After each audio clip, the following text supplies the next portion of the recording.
I'm Brigadier General Deidre Tahan, the commander of Brooke Army Medical Center. Welcome to our holiday episode of BAMC MED Talk.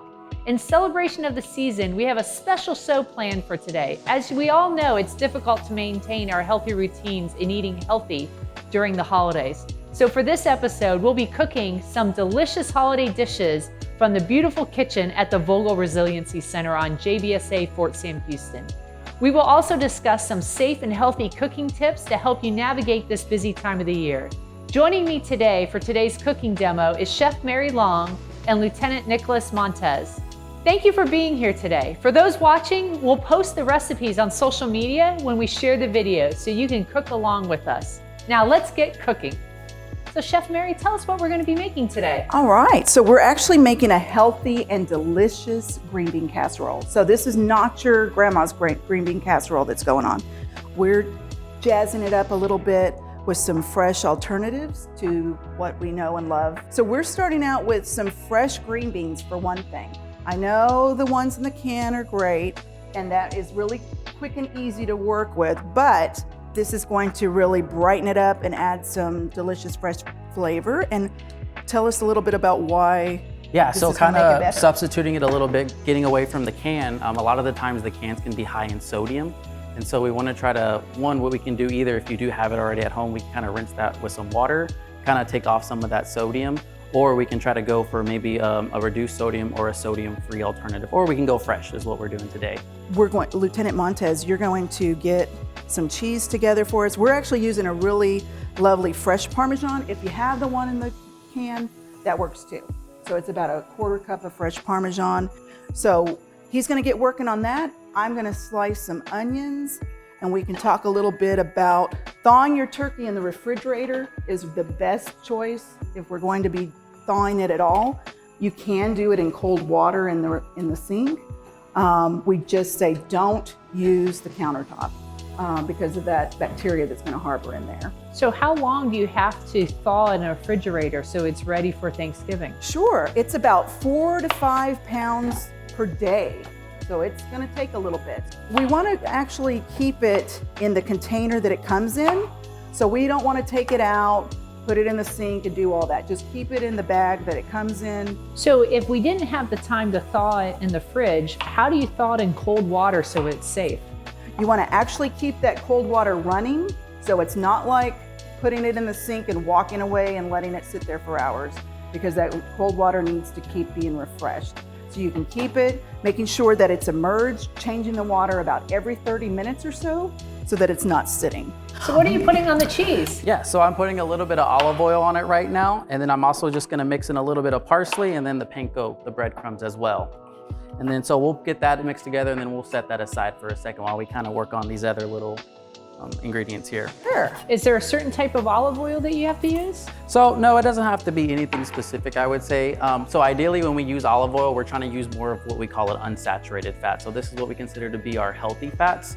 So we want to try to kind of sway away from, normally we kind of go towards Cisco or the butter. And we want to get a little bit more of these healthier fats. So if we didn't want to use olive oil, any kind of vegetable-based oil. So if we wanted to go avocado oil or maybe a sunflower oil, those would all be perfectly fine as well. Awesome, thank you. And we did some fresh parsley, but if you have a dried parsley, you can substitute that as well.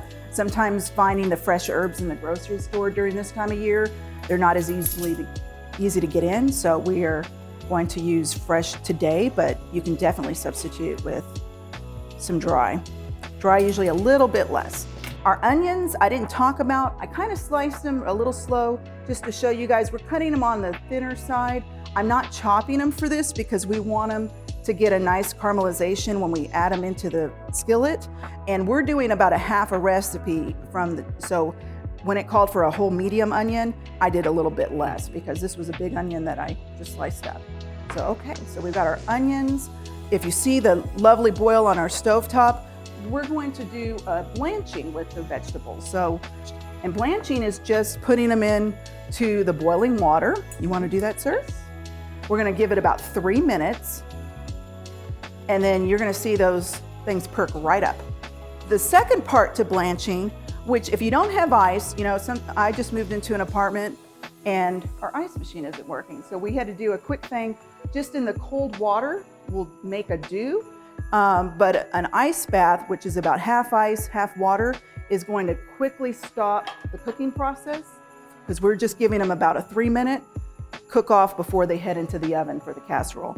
And while those are blanching, what should we do while we're cooking for a holiday meal? And if we're like washing our hands and the countertops, how do we keep those all safe? Sure. So today we're not really using a protein that's going to and we're not going to be cooking with any eggs that are going to harbor some bacteria, but we definitely want to do some hand washing. Yes, so kind of just some home food safety that we can kind of do. So definitely keep things separated. So kind of how she was mentioning about the protein. So we want to have kind of our own either cutting board or in between, we want to make sure we really clean it, wash it down and sanitize it. That way we're not going to do any kind of cross-contamination. So our green beans are looking great. They smell good. So we're going to get those out of here. And I'm going to actually use my big strainer to help along here and getting some of these out. So that chlorophyll, normally those pockets that are inside the green beans, they get opened up when the chlorophyll comes forward and just really comes out like this so we can get them into the water here. So that's going to shock them into not cooking any further. And Lieutenant, if you want to, let's get this strained off here. Don't worry about ice because we're going to dry those off too. You want to strain those off into the big bowl and then we'll go ahead and dry them off a bit. And instead of having the cream of mushroom, we're substituting with a little bit of Greek yogurt. It's just a fat-free Greek yogurt that's going to go in right at the end. And some 2% silk milk, which is a non-dairy. If you have your good old 2% at home, just your whole milk, thank you, ma'am, you can do that as well, but we're using the dairy-free. That's what we traditionally use here in the class. All right, so we're gonna use about half of this oil is gonna go into the pan right now. Go ahead and get your skillet going. Now, you'll see a lot of dishes that'll call for heating up the pan with the oil. And sometimes that's helpful, especially if you're using a skillet that's not a non-stick, so that it'll help the protein from sticking to the pan. We're using this pan in particular. It's not so much of an ordeal. And for the onions and the mushrooms, it's not gonna be that big a deal either. So we're gonna add in our mushrooms, and then I'm gonna let you get our onion slice.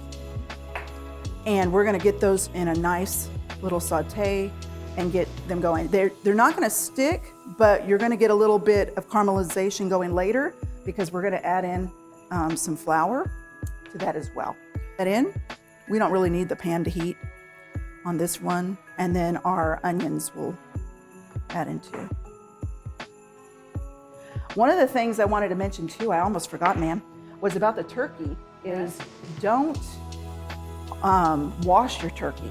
A lot of folks want to wash their chicken and turkey, and in about 2005, the FDA said, no, don't do that because you're actually bringing more bacteria onto your countertop, your sink, and everywhere else when you do that. So they say, don't wash your turkey. No need to wash the turkey. Don't wash your chicken.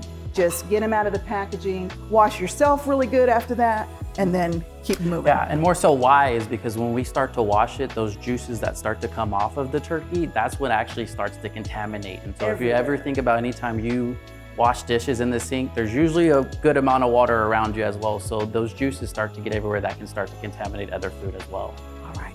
So I'm gonna let you get those moving. We'll let them get a little bit of a crisp to them, but we're not gonna, they're not so thin that they're gonna burn off. So I did cut them on the thinner side. And these are Bella mushrooms. The recipe specifically calls for them because the white mushrooms don't have as much flavor.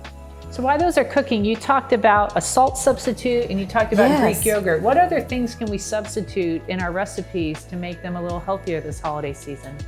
So generally, we kind of mentioned the Greek yogurt. So it's going to be the fats. So one of the big things that typically we can kind of make an improvement on is so kind of maybe cutting back on that butter or any lard or Cisco, what we call saturated fats, and more so trying to go into unsaturated fats. So that's where we can use these vegetable-based oils, avocado oil, olive oil, And then also to essentially any kind of nuts or seed oils as well. We can utilize those as well and get more so the healthy fats. Great. I wish we had smell-o-vision, do we? Because you guys, it's already smelling good in here with the onions. So we're using a pan that's not giving us a lot of trouble with non-stick. If you do, that's gonna be okay because we're gonna basically deglaze the pan with a little bit of our 2% milk here in a minute after we get the flour on here. So the flour is gonna help us basically to put together our sauce for the recipe. It's gonna be a nice creamy, almost a bechamel, so it's gonna have that little bit of that milk and nutmeg and just very light. That's gonna give us that creaminess that we're gonna be looking for.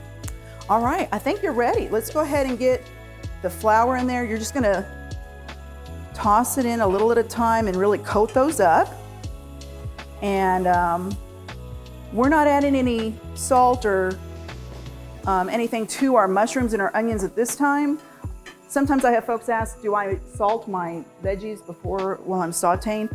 I definitely say a no to mushrooms because they already want to release their juices. If you add salt, then it really just releases before they have the ability to brown and get that nice little glaze on them like they're getting right now.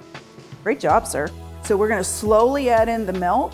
I let it come just a little bit out of cold temperature, adding that in because that helps, especially if you have a frying pan that doesn't like that shock of a cold.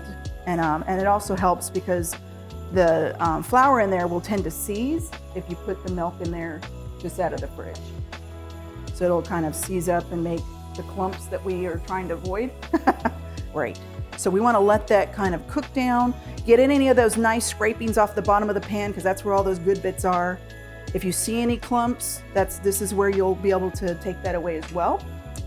And then while he's getting that ready, I'm going to get our pan ready for the casserole. So we're going to put about half of those in here right now at the bottom of the pan. And we're doing that because when we get our sauce ready to go, we're gonna pour just some of that over, put our second layer of green beans on and the sauce, and then our topping is gonna go right on top of that. Nice, you can turn it down just a bit, and then we're gonna add in right at the end our Greek yogurt. And this is gonna kind of cream it up, give it a little more of that creaminess. So while he does that, how long can food sit out over the holidays? If you have a party, how long can you let the food sit out on a buffet table before you should really consider putting it away? So today, with all the fun gadgets we have of being able to keep everything out on the counter hot and ready, that's all great. But if you're doing a traditional buffet where it's just sitting out, we were just talking about probably 2 hours is a good max on a lot of items. All right, well, let's That's mix the this up. danger zone. So we'll get about half of that in, just enough to kind of top it. And then if you prefer, you can mix it all up, but I'm following recipe at hand. And then we'll top it off with the rest of the green beans and the rest of our sauce. So this just kind of layers it in. Of course, while it's warming and cooking, all of that's gonna blend in together even more. And I'll add in these second layer and go ahead, get it in there. Get our, all right. Got it. Woohoo. It's saucy. All right, and then our topping, you did a great job. You wanna, That looks like it's gonna taste so good. and then when we get it out of the oven, that's gonna be have that nice brown to it. Our panko is gonna brown off, our cheese is gonna melt in there from the magic of TV. So this has our panko, our cheese, everything all ready to go. That looks really good. So our green beans have cooked off a little bit more. Our mushrooms are nice and on top with our panko. Yeah. Do we have to eat the green beans before we eat dessert? I I'm just wanting to know. Which order is it? What do you think? Oh, vegetables first.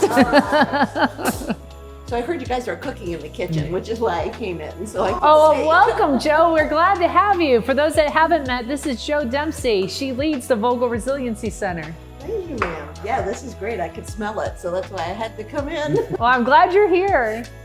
Now, one of the things I think that's really amazing about the Vogel Resiliency Center is that it's one of the best and one of the few teaching kitchens across the Department of Defense. It's a real resource here for us at Fort Sam Houston. This is so good. This is so good. I really like the fresh green beans in this recipe. Yeah. A little bit of honey. Did you want some granola? That's so good. To me, it's better than pumpkin pie because it's lighter and it's very refreshing. It's really light and airy. And remember, it's lower calorie as well, so we could eat a little bit more if we want. This is really good, especially for after a heavy meal, right? What we always have in the holidays. Yeah, This is really good. Wonderful. Well, thank you for cooking with us today. Well, thank you guys both for joining us. And Joe, thank you again for letting us be here at the Vogel Resiliency Center. Thank you for all you do for our community. You definitely make our community healthier. Both of those recipes were so good. I know what I'll be eating tonight for dinner. A special thank you to Chef Long and Lieutenant Montez for sharing their cooking expertise and the great tips. To everyone, have a safe and happy holiday season, and thank you for watching the latest episode of BAMC Med Talk. Stay tuned for our first episode in 2023.